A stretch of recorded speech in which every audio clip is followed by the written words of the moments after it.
Hi, this is Jim Cunningham. We're going to cover what will a living trust cost to create or update in 2023 and why.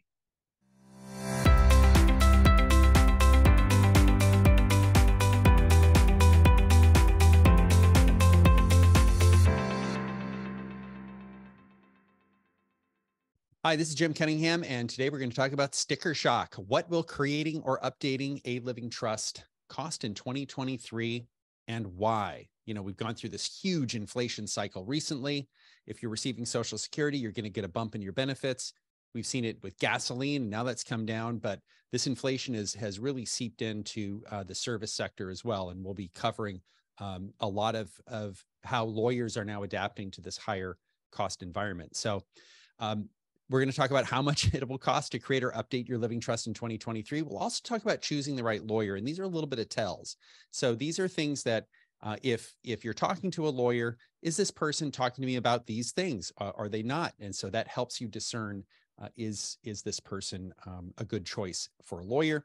How do you get an estate plan that's best for you? You know, estate planning is highly personal. And I will tell you, when I started off practicing as a younger attorney, I really didn't see that there were a lot of differences between one family and another. But now that I'm older, a lot more experience, I see that really no two estate plans are the same, and no two estate plans should be written the same.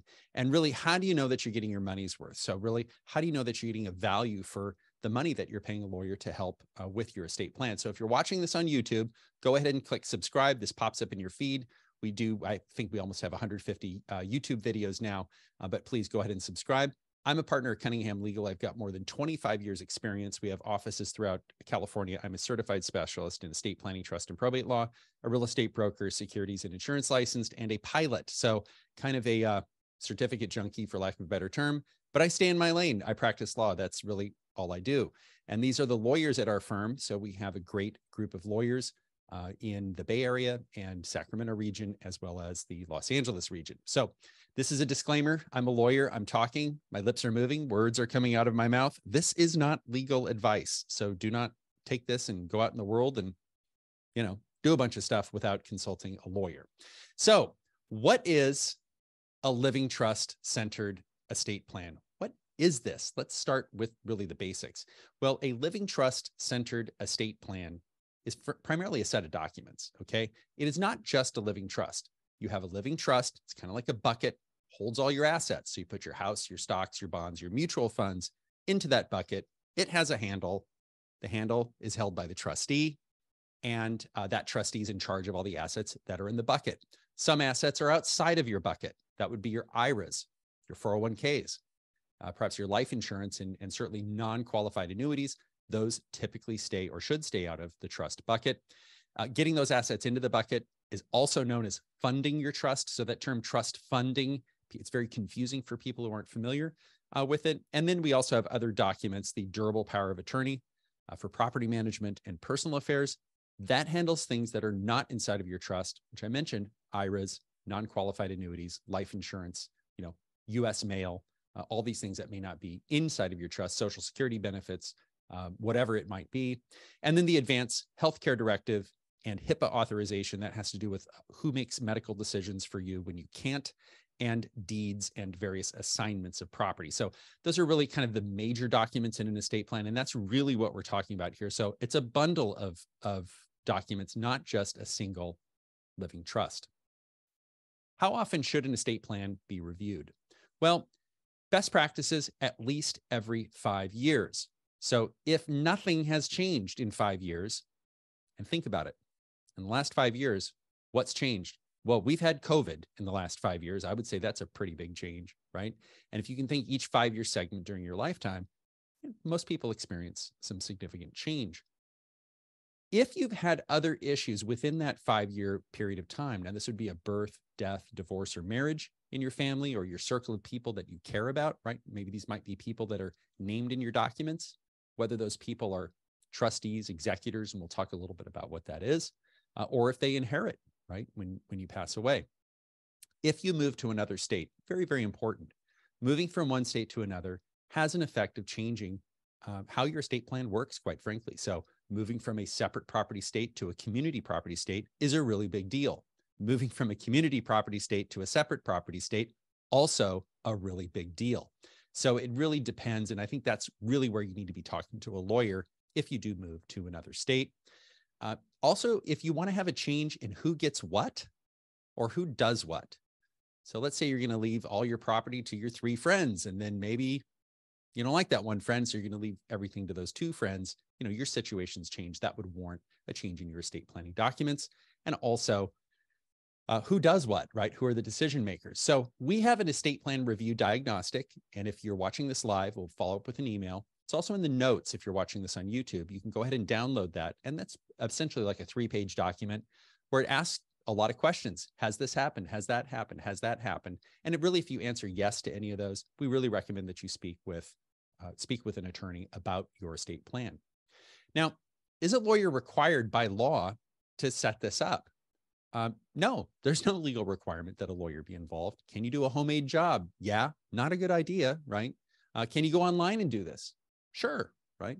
Again, most people want peace of mind. Most people want to interact with a lawyer when it comes to setting up their estate plan. And remember, even for the smallest, simplest estates, we recommend that a lawyer be involved.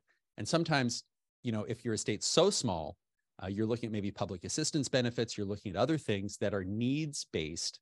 It really does make sense to speak with a qualified lawyer. By the way, in California and many other states, there are free forms. You don't have to go online to an online provider and buy this. And this is something called a statutory will. And it's a pre-printed form, more or less. Kind of difficult to figure out. I've looked at it and I have a hard time figuring out following the rules. But again, very, very rigid. A will does require probate. A living trust keeps you out of probate, but we do have the statutory will. We also have a statutory durable power of attorney and advanced healthcare directive. So those are in the statute, in the California statutes, and those are something you can Google and take a look at it, right? Educate yourself. What will creating a living trust cost in 2023 and why? So we've done a lot of research, and here's what we found. There are 4 main areas or 4 main paths that you can go down in creating. This is creating a living trust, okay? This is not updating a living trust, but it's creating a living trust. You can go online. I mentioned there are some free resources out there. There is something to understand though, there is no statutory form for a living trust. And that's one thing that just does not exist under California law.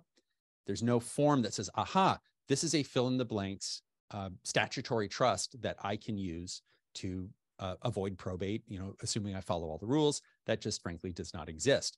And I would say online, what we're seeing is a range of $0 to $1,000, right? I guess somebody could post a living trust online. And if you go on maybe some crazy Reddit or Quora or something, maybe someone's posted a document. Generally not a good idea. There are employer-sponsored plans, and this is where you might be paying monthly if you have an employer that puts you into a prepaid legal program. We've looked at the prepaid legal programs. I will tell you that the reimbursements are so incredibly low. I don't know how a lawyer can accept that prepaid legal and do a good job. I just don't see when it comes to the cost of support staff and offices and answering the phone, and we'll talk about that, some of the costs behind running a law firm. I just don't see how that is sustainable. I think it attracts a lot of people who have a hard time getting clients, and maybe they, maybe they're willing to take less money so that they can gain experience. There's also a little bit of a hack. So we have a lot of lawyers watching this, and if you're a lawyer watching this, I do know that some lawyers accept these prepaid legal and they say, well, that's just the base. But if you want this other thing, if you want this better thing, it's going to be more money. And under the plans that I've looked at, that is permissible. A little bit of a bait and switch, but I think it's permissible. Then there are two camps of firms. I would say the solo or micro firm. This is just, maybe a solo practitioner and maybe just a very small firm, maybe 2 people, something like that. Those are 3 types of fee arrangements. Those are fixed, hourly, and what I'm going to call hybrid, which actually the continuing education of the bar in the state of California identifies that as a hybrid agreement. Talk a little bit about that. What I'm seeing in polling lawyers in the real world, and again, this is throughout California, And, they charge different in the Bay Area than they do in other parts of California, different in Los Angeles than more rural areas. But what we're seeing is generally a range of about $3,500 to $7,500. And that's really where the vast majority of estate planning fees are bracketed. Now, if you're a lawyer and you're saying to yourself, wait a minute, I'm charging $2,000, you really need to take a hard look at your costs. Like, what is this really costing you to get the job done? Because you are probably underpricing your services. So what I see is most lawyers are charging in that $3,500 to $7,500 range. We'll talk about what a boutique and a large firm is. Our firm happens to be a boutique firm, so we are not solo or micro. And again, those are similar fees, and they're a little bit higher because oftentimes the higher net worth clients go to a larger firm or a boutique firm, and therefore the cost of the foundational plan is higher because, if you have a $50 million estate, your estate plan is going to be more than someone who has a $500,000 estate. So why isn't estate planning $1,500 or $2,500 anymore? These used to be what we would see. I would talk to lawyers really not that long ago. And the driving force on this, several forces that are really coming together on almost like a perfect storm. We're coming out of COVID. It's a different world. The way people work is just different. And if you look in the news, you see a lot of companies say our productivity is down. It's the same is true with lawyers, right? It's no different. Our productivity is down. It's costing us more to get the same job done. And inflation, lawyers, it's a service. We pay employees, we pay ourselves a salary, right?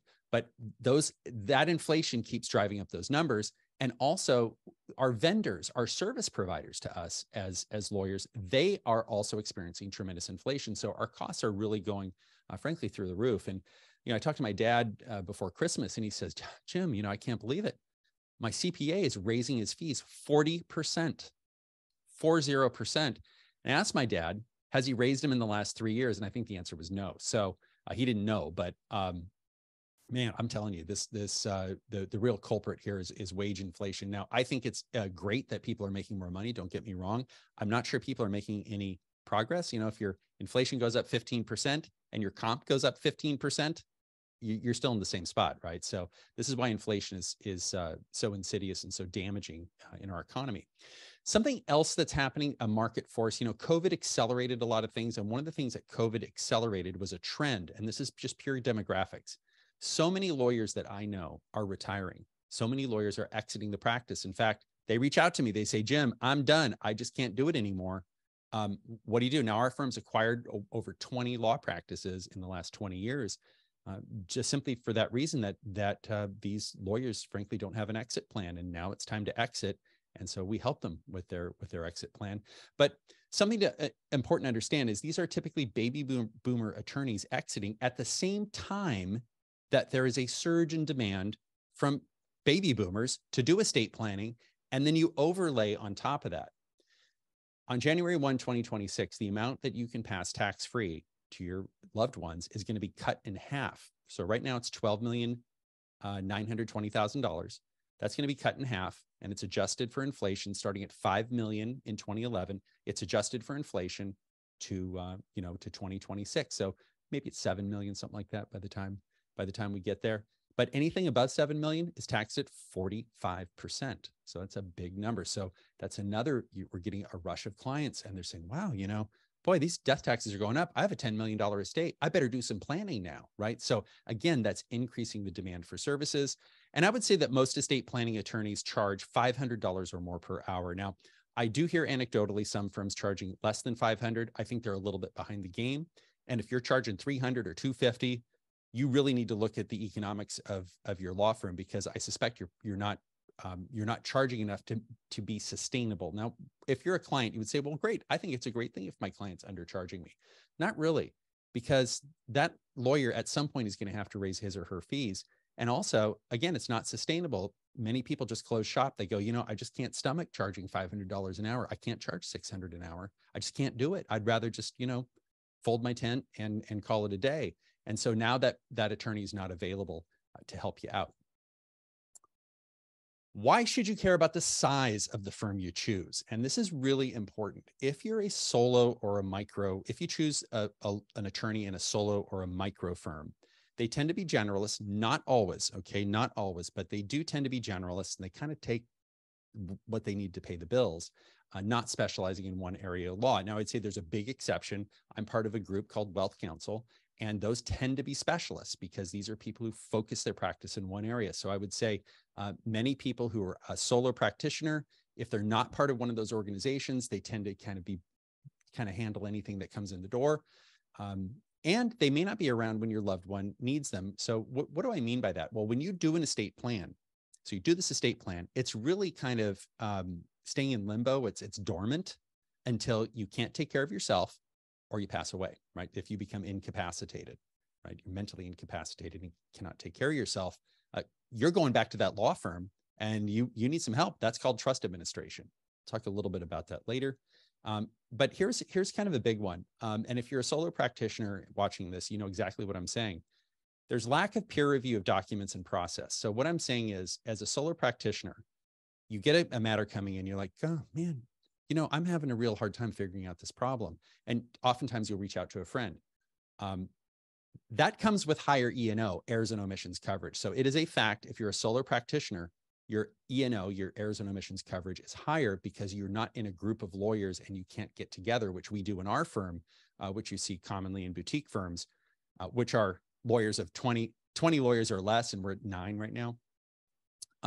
And so a boutique firm typically focuses in a specific area of law.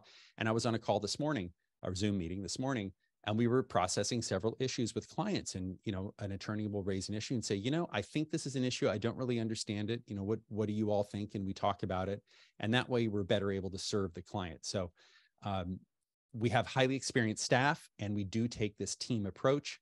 And if there's a problem that comes up, meaning a legal issue that maybe the lawyer can't solve, we've got a team of people that we can rely on to get the right answer in frankly, a very efficient manner. Boutique firms typically have a succession plan. So and our firm has a succession plan. If I get hit by an ice cream truck and, you know, die or don't die, but can't run my practice, the other people in the firm will continue on with it. So we do have a succession plan. Also peer review of documents and a unified process. This is really important. So we're going to talk a little bit about the difference with big law, what I've seen observing. And also we have lower errors and omissions on a per capita basis. So if you look at what each attorney is charged for their legal malpractice insurance, it is less because of this collaborative approach. Now, larger firms, and there are some firms with thousands of lawyers in them, they typically handle a broad range of matters, not just estate planning. And I will say that big firms have been shedding their estate planning practices for a variety of reasons, but you're seeing very few bigger firms handle in any sort of depth the estate planning matters. Now, some do, but many, many don't. But I will say that in the days when I used to do trust and estate litigation, and that ended about 11 years ago, so I don't do any more trust and estate litigation, I had a case against a huge national firm. And the lawyer says, Jim, let me tell you, when the case was over, of course, he told me this. He says, let me tell you something. You know, I'm at this big firm, but really it's a little firm because it's me and an associate and a secretary. And the three of us, we just run the cases. So you may think by going to a really big firm, you're getting the full backing of this firm, and you may, but also I'm mindful of the conversation I had with this lawyer where he said, look, it's just like a bunch of little small firms and everyone has their own way of doing things. So, you know, I'm sure every firm is different, but I want to give you an idea that going to a big firm, also the fees can get way out of control. And we see, because I meet with these clients after they come to us, they say, I went to this really big firm and they charge me, you know, $25,000 for my foundational living trust, which really is, frankly, in many instances, excessive. So what do the lawyer and the client want? They want to de-risk the engagement. What I mean by de-risk, what do I mean by de-risk the engagement? Well, fundamentally, clients want to know, how much is this going to cost me? Lawyers want to be paid for their time, knowledge, skill, and expertise. And so you have, how much is this going to cost? I want to be paid for my time, knowledge, skill, and expertise. It is a fact, experienced lawyers, and if you're an experienced lawyer, you know what I'm talking about. Experienced lawyers can complete an estate plan in less time than less experienced lawyers. Now, this is typically reflected in the hourly rate. More experienced lawyers charge a higher hourly rate. less experienced lawyers charge a lower hourly rate. But when you look at the total bill, so the logic goes, they should be similar, if not the same. Okay, so there is a correlation between efficiency, okay, and competency and the hourly rate. So experienced lawyers know most of the time, in many instances, a client comes in, that experienced lawyer knows how long this engagement is going to take based upon talking to the client, based upon looking at the assets, based upon the scope of the engagement. That's us. That's our firm. I've been doing this over 25 years. We handle a lot of matters every year, and we do analytics on how long it takes us to do each matter. So we have a really good handle on how long it takes us to get an estate plan done. So I would say, though, many lawyers prefer a flat fee arrangement. The client likes it. They go, great, that's flat fee. I know what it's going to cost me. The lawyer likes it because the lawyer doesn't have to track his or her time. Tracking time, I will tell you, is the bane of my existence. It is the bane of many lawyers' existence. It's tedious. It requires a level of discipline that many lawyers, frankly, don't want to bother with. And that is something I have had to train myself to track my time. It is not a natural human attribute to track one's own time, but it is a necessary element, in my view, in practicing law, because you have to track your time. And even if you're a lawyer doing flat fee matters, you absolutely should track your time, because how else are you going to track your cost? Your single biggest line item expense in a law firm is labor, including your labor. How are you going to track that labor if you're not tracking your time, right? You can guess, but you're better off tracking that time. And so this is where the hybrid or the hybrid fixed fee agreement strikes an acceptable compromise. So fixed fee, hourly, or hybrid fixed fee arrangement. Which one is best? What is a fixed fee? Well, after reviewing all the information and the client goals, a lawyer quotes a client a fixed fee of, let's say, $4,500 for a complete living trust-centered estate plan.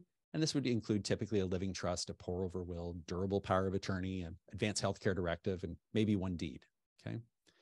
This fixed fee is honored no matter how much time is spent on the matter, or little time is spent on the matter, right? And it's often coupled with a free initial consultation, but don't kid yourself. Free is not free. If a lawyer is spending time with you, they have to make that up someplace else. And so many times, if you have a pure fixed fee arrangement with a no charge initial consult, right, or a free initial consult, that time spent has to be recaptured, and it is baked into the flat fee. So if you're thinking, well, I'm going to go to this lawyer because the consult's free and they're going to give me a flat fee, and somehow that initial consult that was free is truly free, don't kid yourself. I'm a lawyer. I know, right? It's not really free. It's going to be baked into the flat fee arrangement, okay? Now, an hourly arrangement, well, pretty straightforward. After looking at everything, the lawyer says, we'll do the same plan. You give me a retainer. You write me a check for $4,500. You give me a retainer, and then I will bill hourly against that. So if the lawyer comes in at under $4,500, hey, the client benefits. But if the lawyer comes in over $4,500, then the client does not benefit, right? Also, on an hourly fee, typically, if you do a retainer, the lawyer will invoice monthly, and then a period of time will pass, and then that lawyer will book that revenue into the operating account. So there's at least a month or month and a half delay on getting paid for the lawyer, which is suboptimal for the lawyer. So if this is what you're doing, there's a carrying cost associated with that. So sometimes an hourly arrangement is totally appropriate. Now, here's an example. Following the death of Wanda's husband, Hal, Wanda is in cognitive decline. She's got investment properties, annuities, and IRAs. And Wanda has a child with special needs. Wanda needs a caregiver to help with her activities of daily living. This should be an hourly arrangement. And if you're a lawyer doing this on a flat fee, I'm not sure it's fair to the client. I'm not sure it's fair to you. This is something that should be, frankly, on an hourly engagement, because you don't know where this is going to take you. You don't know where this engagement's going to take you, okay? So the hybrid fixed fee is a little bit different. So in this case, after reviewing the information, the client goals, the lawyer quotes the client a hybrid fixed fee of $4,500 for a complete estate plan. So I will say that if you hire a lawyer who's experienced, that lawyer should know how long it takes to do an estate plan, how long it takes for the lawyer to do the lawyer's work, The variable, unfortunately, is you. The variable is the client. So if the client does not provide the necessary information, and you do have to provide a lot of information to your lawyer, your family information, dates of birth, dates of marriage, dates of divorce, dates of death. What are my assets? What institution are they at? What are the account numbers? This is a lot of detailed information that, frankly, some people are very uncomfortable sharing with their lawyer before they know that there's a connection, right? So I get that. But if you don't timely provide this information, or you require, frankly, excessive meetings, right? Multiple drafts of documents. Well, I want to change this. I want to change that. Well, I don't know about this. I don't know about that. Drags out the engagement for months. That's another one. So, ideally, these are concluded within about a 30-day period maximum. Many times, though, clients can take months. The problem is if an attorney has a 1-month service cycle versus a 3-month service cycle, if they have with a 3-month service cycle, they have 3 times as many cases to keep track of. All right. That really bogs down a lawyer. So it's much better to have that 1-month service cycle. And keeping rescheduling meetings. Something that you may not understand as the client is when you reschedule a meeting, that lawyer has already prepared for the meeting. And in fact, when you sign documents with many lawyers, if not most lawyers, these documents are predated. Now, why are they predated? A living trust has a name. The Cunningham Trust dated a date. And that date, you can handwrite that in. The problem is when you go to sign your documents, you have to handwrite that in. I mean, I don't know how many places. It could be 25 or 30. There's just this functionality of having to write in the date you signed the documents. There's some workarounds, maybe a date stamp, whatever it is. But most lawyers that I speak with predate the documents, and they do that a couple of days before. So if you don't show up to your appointment or you reschedule day before, that's going to really increase the workload on the part of the lawyer. And the lawyer also does prepare. If you have a meeting, that lawyer is going to prepare for that meeting before you show up. So if you just don't show up, now that lawyer spent more time preparing for the meeting. So the hybrid fixed fee agreement is one solution. And we find this to be a solution that meets the needs of both the client and the lawyer. And this is really the key term. So if you're a lawyer watching this, this is information from the CEB, which is the California Continuing Education of the Bar, through the California State Bar. And this is their recommended language. This is not my language. This is coming from the State Bar. So if you agree to hire a lawyer on a hybrid fixed fee basis, this means that you'll be charged a minimum fixed fee, right? That $4,500 we talked about. And the firm will calculate and apply hourly fees toward that minimum and generate internal statements. So we're paying attention. Okay, we're at $2,500. Now we're at $3,500. We're going to be signing the documents, and we're paying attention to the time that we're putting in. And the firm reserves the right, if it exceeds that, if it's on the firm, we're not going to charge, right? If we have an internal issue, if we're rescheduling appointments, if whatever it is, I think it's unfair if the lawyer charges that, if it's their own internal problem. But if, respectfully, I say, if you're an engineer or if you're married to an engineer, your estate plan is going to be more, because engineers, I love engineers and they do very important things. If you're sending a rocket to Mars or something out into space, you absolutely have to pay attention to every single detail. I would say that level of detail is a bit overkill when it comes to estate planning. There are big chunks of your trust that are what we call boilerplate. And a boilerplate is not a bad word.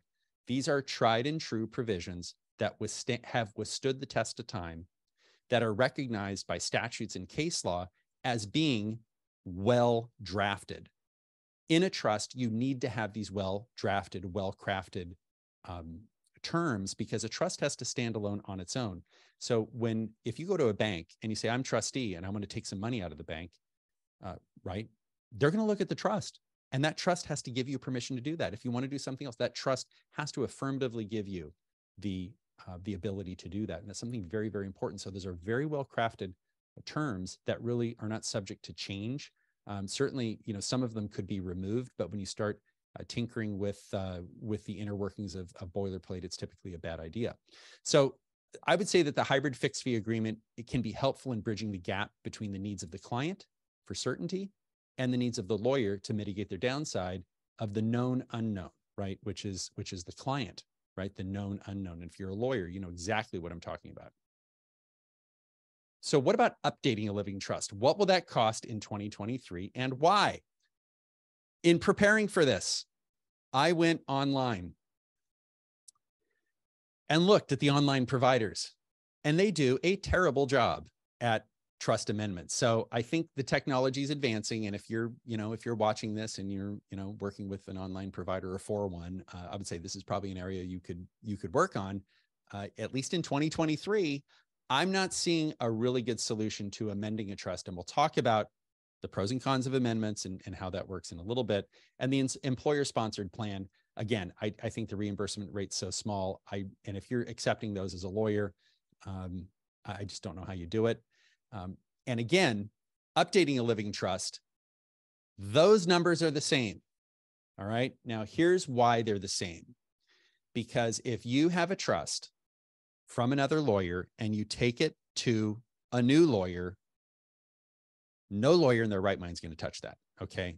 They're going to want to do a new document because that lawyer that you go to for maybe a simple amendment, if they amend somebody else's trust and there's something bad in there, that last lawyer to touch it is 100% personally liable for all the bad stuff that happens. And we'll talk a little bit about that. So how does an update to a living trust work? So what do I mean by update? Well, you want to change something. Maybe your trustee died. Maybe you don't like your trustee, the person you've named in your trust to take over when when you can't serve as trustee, either you pass away or you become incapacitated. So there is an amendment and there is a restatement. So these are the two worlds that we live in. It's going to be either an amendment or a restatement. An amendment modifies a portion of the trust. It could be as small as one word. It could be whole paragraphs. It could be 99% of the trust. So 1% to 99% is an amendment. A restatement is a big amendment that erases all of the prior terms of the trust, right? Amends all the terms of the trust and gives you a new document, okay? The amendment or restatement, very critical, must be in the manner prescribed or written in the original trust. So this is where it gets tricky because there is a trust and that trust has rules. You have to look at that trust and figure out, how do I amend this trust? What must happen? Now, I mentioned that there's no form for a living trust, no statutory form. So you have to actually look at it. And this is where it requires a lawyer. You need to look at it and say, okay, this, and this needs to be done. And you have to do it in the manner written in the trust. You can't cross something out, folks, right? You can't write on your signed documents and initial it. I gave Johnny $10,000. I don't like Johnny anymore. I'm going to scratch it out and initial it.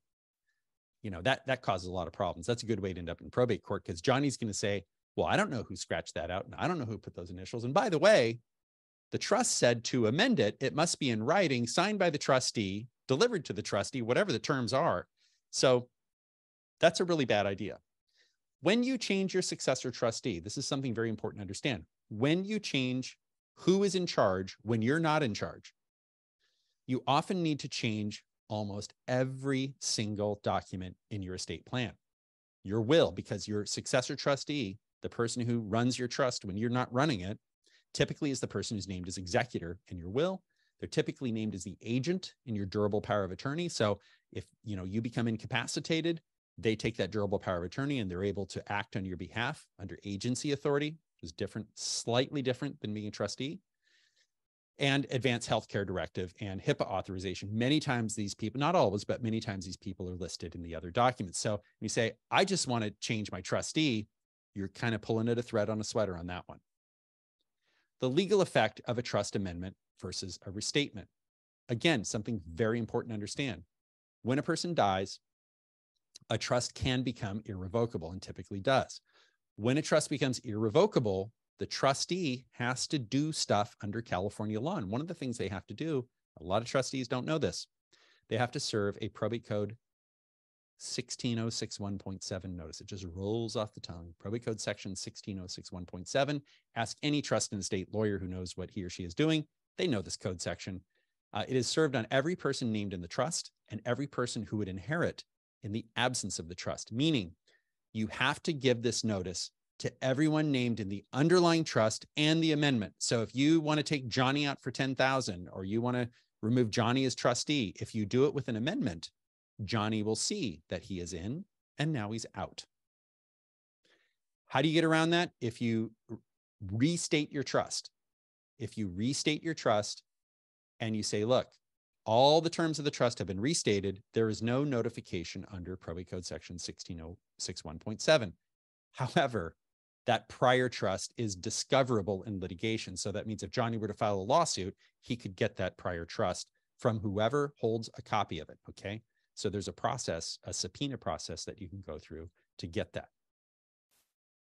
What will small changes to a living trust cost in 2023? What if I only need a small change, not a whole new trust? I would say you really do need to seek out experienced legal counsel on this. You may need to update more documents than your living trust. Again, if you're changing your trustee, yeah, that's going to require more documents. But you may just be making a very small change to your document. But I would say speak with your lawyer. And these are often hourly engagements. If you have a lawyer and you want to make a small change, I would really think about going to the lawyer who drafted it. If that's all you're doing is a small change, go back to that lawyer, because that lawyer is going to be much more likely to do an amendment. If you go to like our firm or another firm, any lawyer who knows what they're doing is going to say, yeah, you need to do a restatement because I'm not touching that thing. I'm not going to risk my personal assets. And really, that's what 100% personal liability means. If I'm a lawyer and I amend some trust and there's a problem with that trust later on, I'm left holding the bag.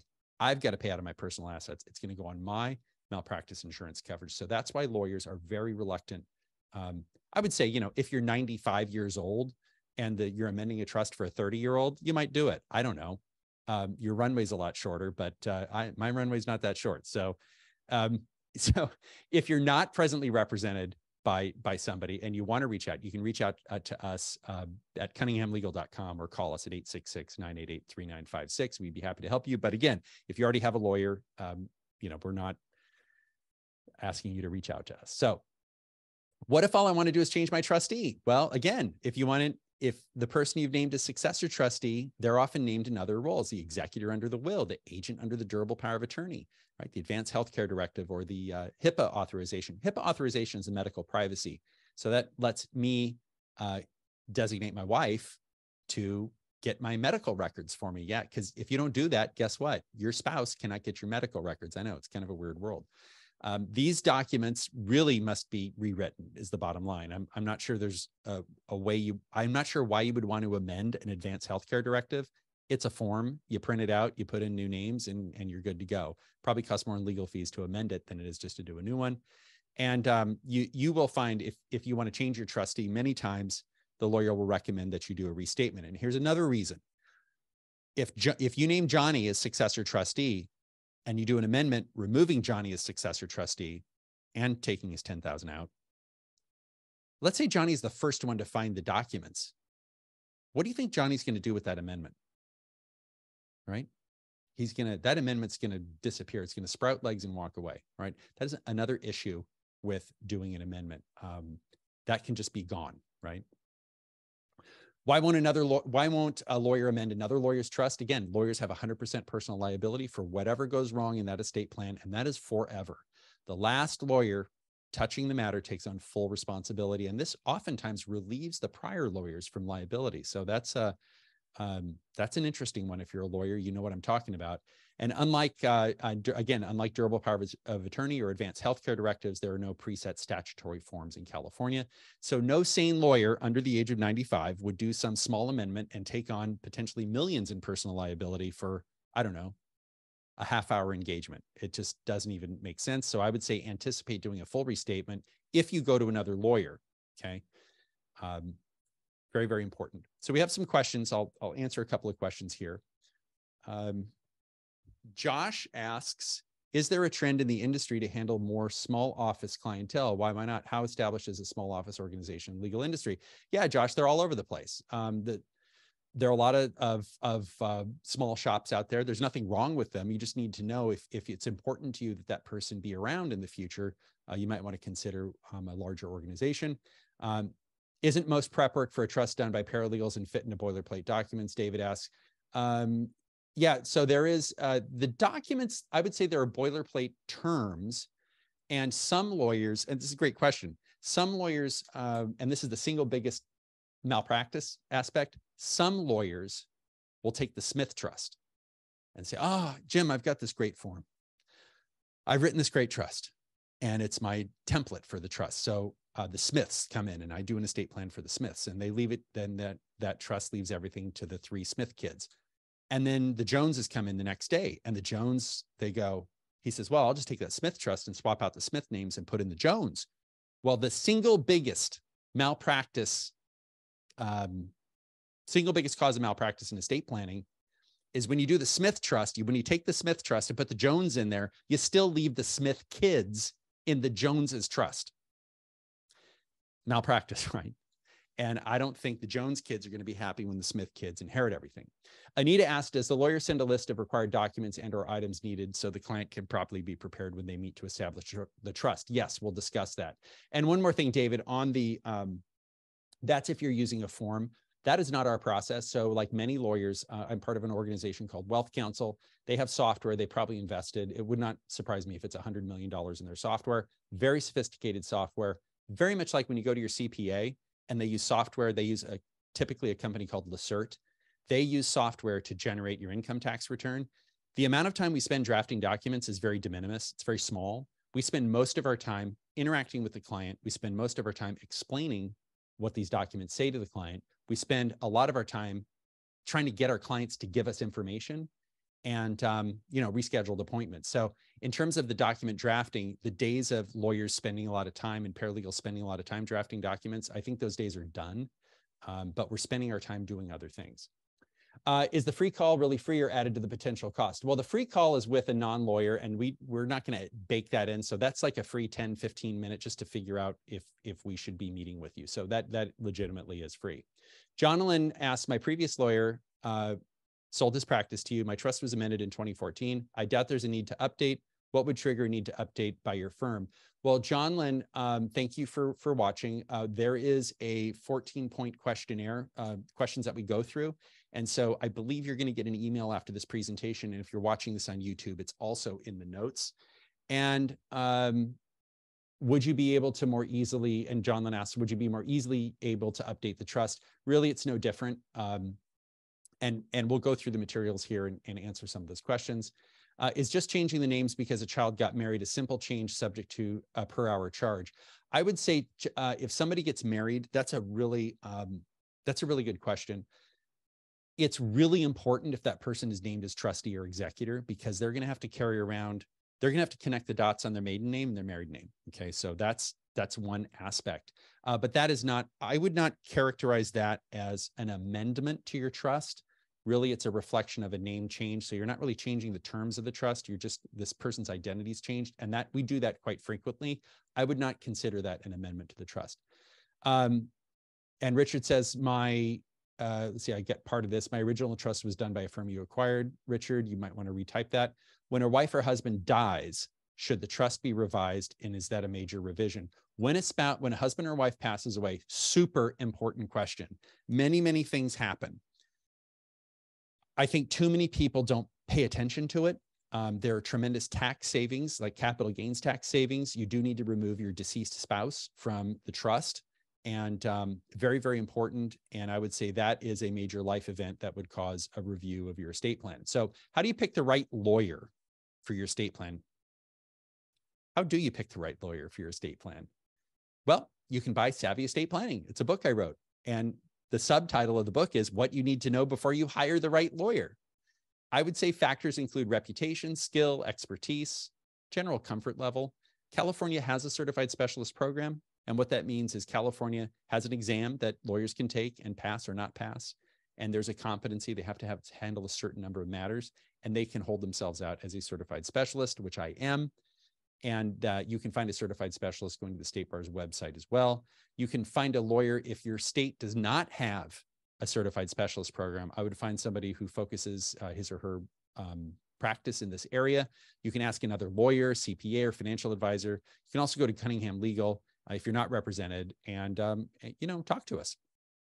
So what are some signs, some tells that a lawyer doesn't know what they're doing? Does know what they're doing. Sorry. What are some signs a lawyer knows what they're doing? The lawyer will discuss with you, will go over these, and these might be surprising. Protecting an inheritance from creditors, predators, and divorce. If you leave your hard-earned assets, what you've taken a lifetime to accumulate, to a child, and that child gets a divorce, there will be a question, is that property community or marital property, or is it separate property? And there are ways that you can protect it or not. That is a discussion item that your lawyer should be having with you. Use of a trust protector. Now, we did a survey of attorneys and in the organization Wealth Council that I'm a part of. Half the attorneys knew of a trust protector and used it. The other half knew about it and didn't use it. So that is a lot of lawyers know, but don't use it. What is a trust protector? We have a lot of materials on our website. A trust protector is a person who has power over the trust, but is not the trustee. A trust protector can change the terms of the trust to carry out the person who made the trust, that person's intent. And so we have a whole webinar on that. I would really encourage you to take a look at that. It's an alternative to going to court. Your lawyer, when they do your estate plan, if you have children or any other person, they should ask about the wealth of the person that you're leaving money to, because you may not have a big estate, but if the person you're leaving what you have has a big estate, there may be some planning that you can do to help reduce the death taxes for the person you're leaving money to. So that's a very important question to ask. Funding your living trust. That merits a discussion, whether you're doing an amendment or a restatement. There should be some, at a bare minimum, guidance on how to do it. I think we have like a 7-8 page memo we give to clients on how to fund the trust. Sometimes the client can hire the firm to fund the trust, sometimes not. It just depends. Funding means getting those assets into the trust. I would say a lawyer should discuss the different or the special treatment and income tax planning for IRAs and non-qualified annuities. So an IRA, 401k, 403b, TSA, typically those require specialized planning, right? Otherwise, it's a huge tax disaster. You know, if you leave someone an IRA, you might pay 40 or 45% death tax. And when they take that money out, they might be paying up to 50% income tax. So put those together. This is not pretty. Non-qualified annuity. What does a non-qualified annuity mean? A non-qualified annuity is an annuity outside of an IRA, 401k, 403b, TSA.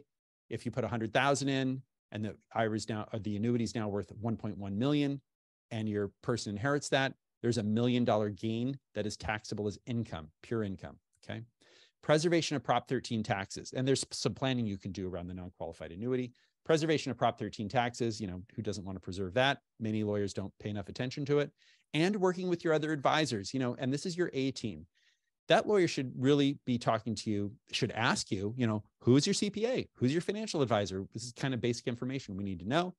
And you know, if appropriate, be working with them, but they should at least ask you for the identity of your CPA and your financial advisor. You know, a lot of lawyers don't. Signs a lawyer may not be around when you need them. They're truly a solo practitioner, meaning it is one person. I have nothing against solo practitioners. And if you're a solo practitioner, you probably don't like me putting this up there. But the reality is solo practitioners one day will stop practicing law and clients will have a need. Why do I know this? Because we've acquired, and we've had questions from our law firms we've acquired from prior clients. You know, when that solo practitioner is done, many people do not have a succession plan. So the state bar actually does have a document. If you're watching this and you're a solo practitioner, you can download that document. The formatting needs to be rejiggered. It's just, you'll see what I'm talking about, but you can actually appoint someone to take over your practice. I'd really recommend you do that. It's really in the best interest of your clients. If an attorney does not provide trust administration services, what that means is your plan, when you set up a living trust, your plan is in standby mode. And what that means is later in the future, someone's going to need to do something on your behalf using these documents. And you really should at least consult with a lawyer. And this is about half of what we do in our firm is after somebody becomes incapacitated, certainly when they pass away, then they come back to us and we make a determination. Do you need to hire a lawyer? Okay. So there's an hour meeting that we have and that's headed by my law partner, Rochelle. And she and the trust administration attorneys meet with people to determine, do you need a lawyer? You know, sometimes you do, sometimes you don't. It really just depends. if a lawyer makes you record your own deed, you know, if you're in LA County, if you even know where Norwalk is, that's where the recorder is. Good luck getting in the door in that place. I think San Francisco, they don't even let people in the door. So the lawyer should be handling the recording of the deed. That's where you transfer title from your name to your living trust, right? No one answers the phone when you call. My wife yesterday was on the phone. We're having cable issues because it happens to be raining right now. She was on the phone, could never get someone to pick up the phone. And if you're as frustrated as I am, that is one thing that we have at our firm. We answer the phone. When you call our firm, we hire a whole bunch of people to answer the phone, because if you're calling a lawyer, it's important and we want to respect that. And so we want to answer the phone, because it just annoys me when businesses don't answer the phone. If a law firm doesn't have a physical staffed office, that's a little bit of a tell that they may not be around. We have multiple staffed offices. Not providing notary services at signing. Certainly the online providers will ship documents and they say, oh yeah, just go to the UPS store and sign everything. One thing that you need to know is when you have a document acknowledged before a notary public, especially a deed, there's a reeded edge around the stamp. If there's a missing piece of that reeded edge, oftentimes that deed is rejected. And there's a process to go through there for an illegible seal. But where I'm going with this is lawyers should be doing these things because they're important. And you may be hiring a lawyer who might charge you less, but you're not getting these things, right? So you don't get what you don't pay for is where I'm going with that. And also lawyers don't stay in their lane. They might be doing, I'm a part-time lawyer and a part-time whatever. You need someone who's really committed. You can't be all things to all people. So what are some top mistakes people make when updating their trust? Well, I would say what we see, and we see this on the back end after people pass away or become incapacitated, they don't review the documents every 5 years, at least every 5 years. And this is all documents in your estate plan. Just look at the stuff you recognize, like the names, right? If this name appears in here, do you really want that person in your document doing those things? Please, if you write on your living trust to make a change, I have yet to see a living trust that says changes can be made on the living trust itself, where you can scratch out somebody's name and initial it and put something else in there. Bad idea. Some clients say, can't I just remove pages and swap them for new ones? Bad idea. You cannot do that with a document that has been acknowledged before a notary public. These documents are signed. Many times they're witnessed. That is the document. You just can't swap out pages. And this stuff will come out, right? And it's really a one-way ticket to probate court. Doing a homemade amendment. Bad idea. We see it a lot. It causes confusion. Again, just not a good idea. Too many amendments. We'll have a client come in with a 60-page trust and 12 amendments, right? And amendment 1, 2, 3, amendment 6 says, I'm going to change these provisions of amendment 3, but it otherwise is good. And then amendment 11 changes amendment 8 and revokes 1. And then amendment 12, and when you go to sort this out, we in our firm, many times when this happens, we have to print all the documents out on single-sided paper and get scissors and cut the documents and literally tape them together so we can determine, it's this crazy puzzle, so we can determine what the terms of the trust say.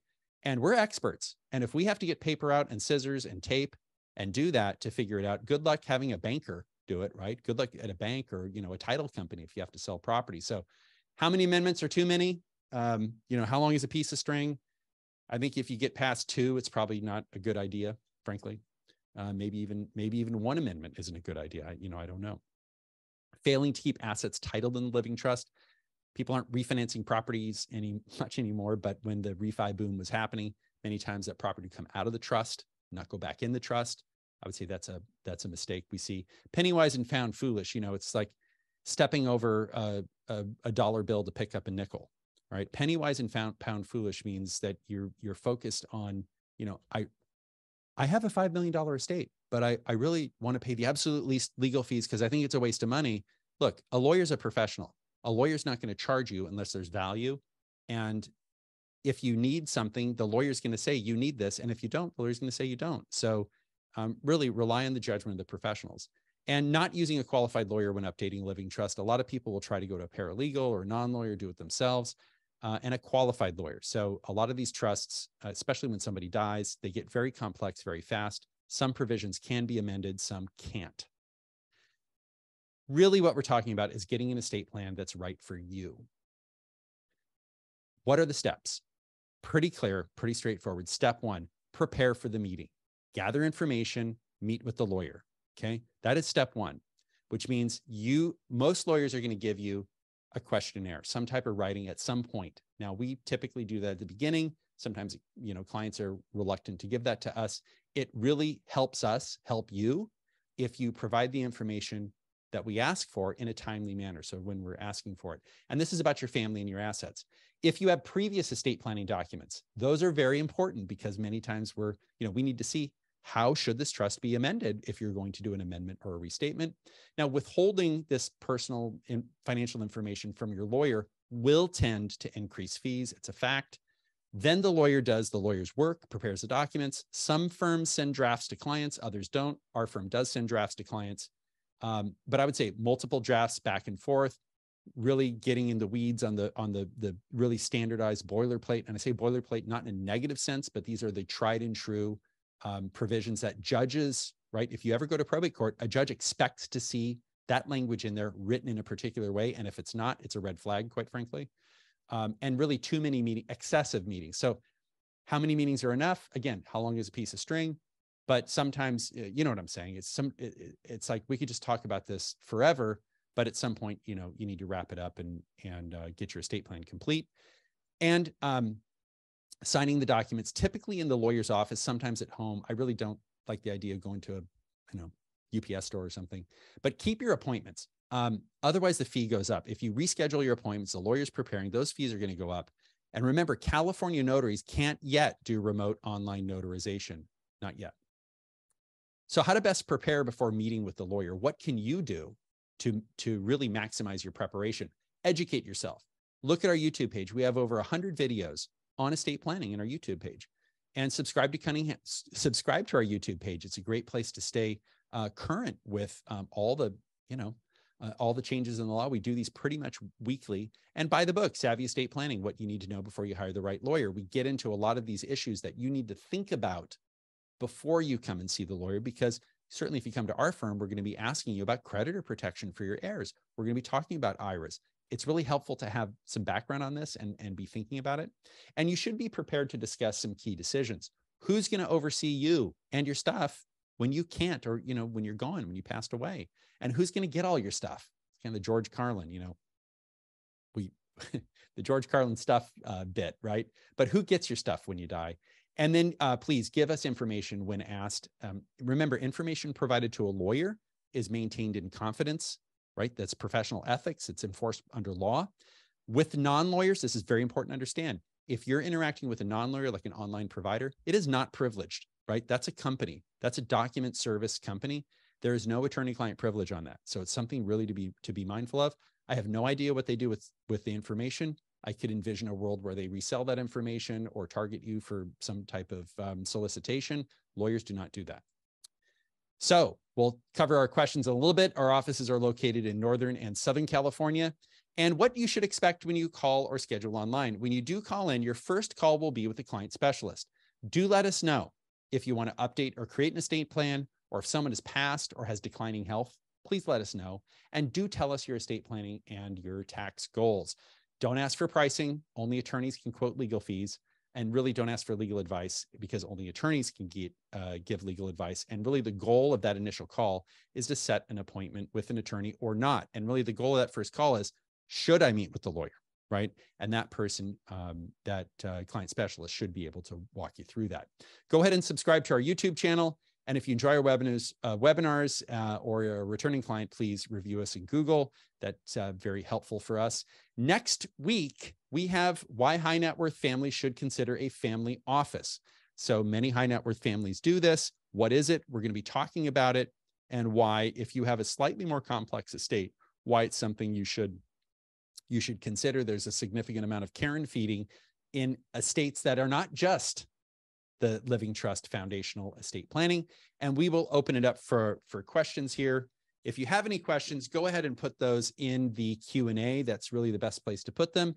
It was a pleasure spending time with you, and we will see you next week. And if you're watching this on YouTube, just keep watching, because we'll roll to another, we're going to roll to another video.